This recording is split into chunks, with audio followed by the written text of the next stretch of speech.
Russian forces have stormed a Ukrainian military base in Crimea. The Washington Post reports the Russians drove 2 armored vehicles through the fences guarding the base after Ukrainian forces wouldn't let them in.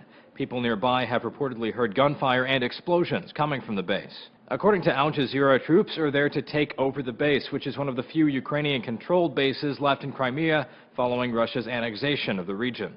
One Ukrainian serviceman was killed earlier this week in a shootout with unidentified gunmen. 2 others were also injured in the shooting.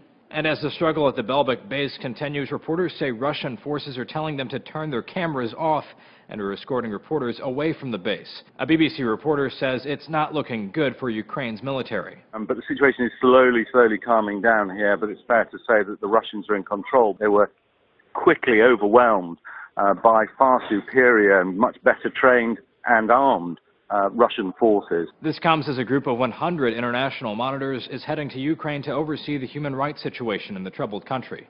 NBC points out the group will not be headed to Crimea since it's no longer part of Ukraine. The U.S. and its European allies have condemned last Sunday's referendum for Crimea to join Russia as illegal. Russian President Vladimir Putin has signed a law making the takeover of Crimea official anyway. For Newsy, I'm Zach Toombs.